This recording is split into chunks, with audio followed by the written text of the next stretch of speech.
And then you think that all the institutions that run the world and dictate human perception, education, academia, politics, journalism, on and on it goes. Medicine, science, apart from the cutting edge of it, they're all making decisions and they're all communicating how things are, postage stamp consensus, from the perspective of a reality that does not exist. This is why mainstream scientists like Professor Richard Dawkins, the kind of anti-alternative anything professor at Oxford University, that's why he waves away any alternative explanation of reality. That's impossible. Yes, Richard, mate, it's impossible if the world is solid. It ain't. It ain't. But because he's bought the illusion, and most of science has bought the illusion, then things become impossible. I remember the British government medical advisor, I think her name was Dame Sally Davis or something like that. I think she still is. She came out and said homeopathy was a nonsense, fakery basically, because she has no idea about reality. Like I say, the base form of everything in this reality is waveform information. And what they say about homeopathy is it's impossible to work because the potions are diluted and diluted and diluted until there's none of the original substance left. And because five senses say, can I see it, hear it, touch it, taste it, exactly, it exists or it doesn't exist, the substance is everything. The substance you can see, physical. There's an organization in Germany called the Aerospace Institute in Stuttgart, Germany, which has developed a way of photographing information in water. Fascinating. You can see videos of it on the internet. And what they did was they got this big tank of water and they put a flower in it and then took the flower out and then photographed the droplets of water. And they found information from the flower in every droplet. And one of the things about holographic reality is every part of a hologram is a smaller version of the whole, so it's going to be in every droplet. And then they got people from the local community to come up, and they got another tank of water, and they got little dishes with their names on. And they got each of the people to take 4 droplets from the tank and put it in a dish with their name on. And then they photographed the droplets. What they found was that each 4 droplets were different from the other 4 droplets of everyone else, but the 4 droplets from each person were virtually identical. In other words, just taking a droplet of water and putting it in the dish had impregnated that person's energetic influence upon the water in terms of frequency, vibration, information. So what homeopathy is, when they dilute the substance until there's none of the substance left, what is left in the water is the waveform information of the substance, just like the waveform information of the flower was in the water droplets in the tank after the flower had been taken out. And it's the waveform of that substance which interacts with the waveform field of the body, and if it's done properly, can balance it out and bring about what we call harmony, the opposite of dis-ease, the opposite of illness. But because you see this chief medical officer who is making decisions about what people should have and vaccines and all this stuff, is absolutely clueless about the nature of reality itself, and thus waves away homeopathy on the basis of she doesn't understand how it operates, and therefore how it can work. And you find this with mainstream science everywhere. If they can't explain it, it can't be happening. Right. But when you look at complementary ways of treating the body, they're invariably waveform level treaters. Because if the waveform information field is in a balanced, harmonious state, then that which is decoded from it, which is just a reflection of that, the holographic reality we decode this waveform world into, must also be in a balanced, healthy state, because that's no more than that. That's a movie screen of that projector. And so people say about modern medicine and mainstream medicine, they never treat the cause, they always treat the symptom. But how can they treat the cause when the cause is in the waveform level of the body and they don't even accept that exists? All they're left with is treating the symptom, which is the projection of an imbalance in the waveform level in the holographic decoded version of reality.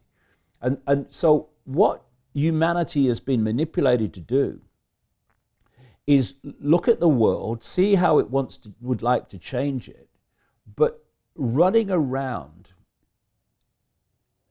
just the same as standing on the stage in a movie theater and screaming at the screen, demanding that it changes. This is waving your banner in a protest.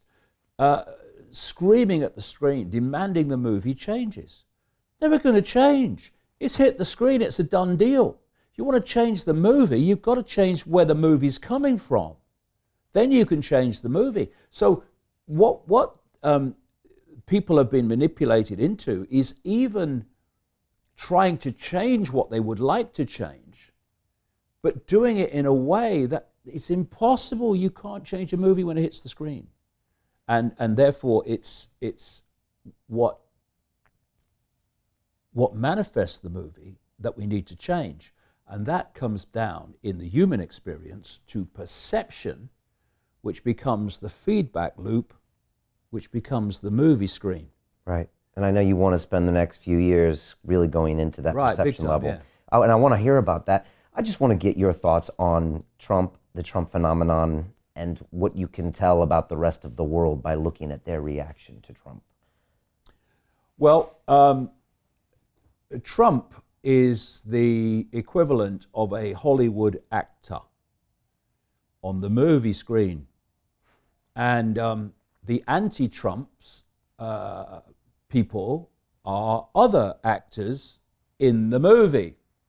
And so humanities, those people who get caught in it, he's the baddie, he is. He's the baddie in this movie, that Trump, he's the baddie. Oh no, he's the goodie, he is the person I like, right? It's a movie.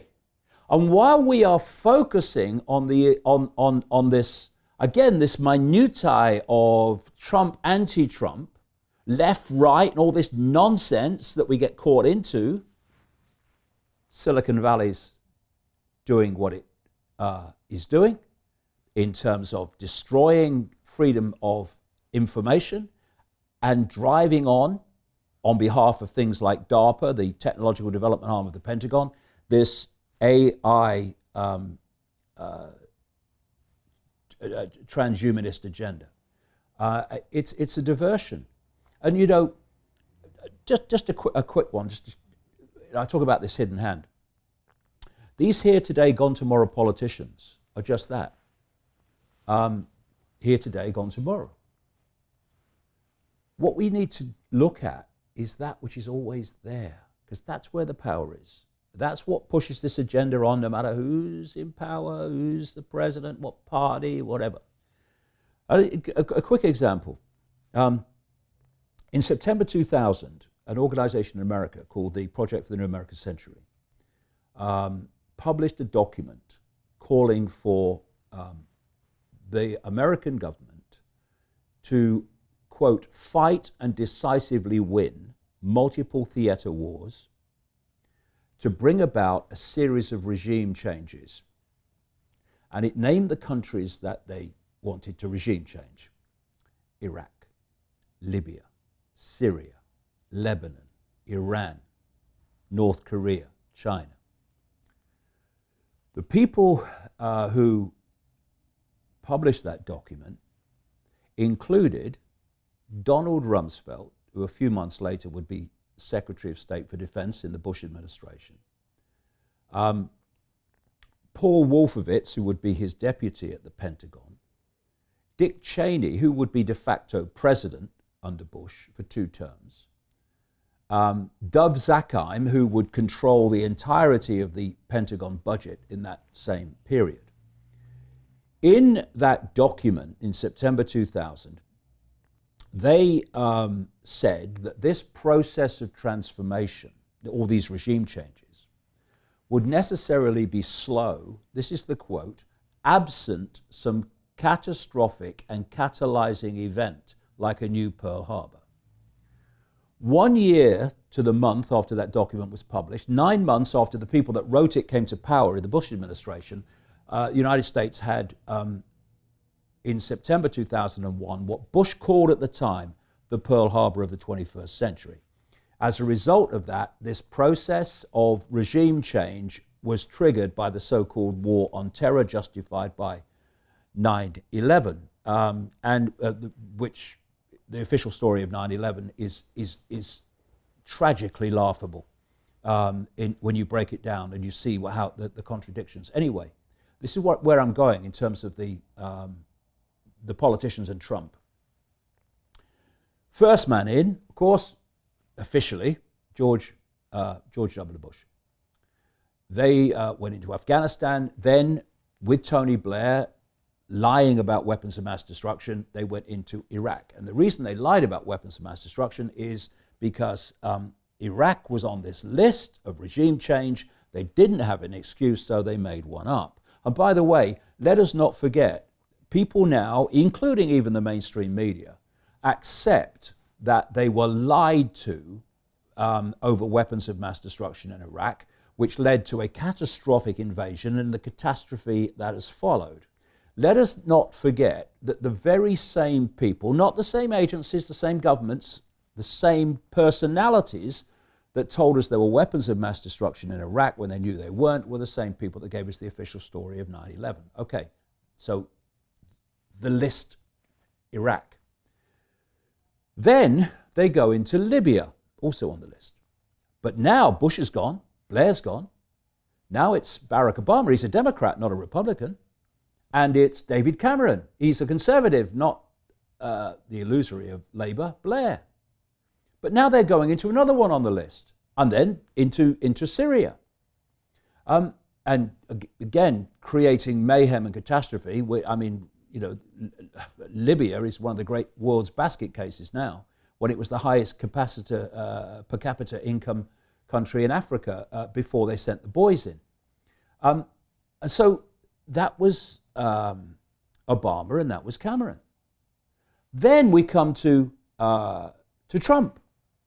And Trump is now, yes, he's supposed to be a Republican, but he's the anti-establishment man. He's a maverick.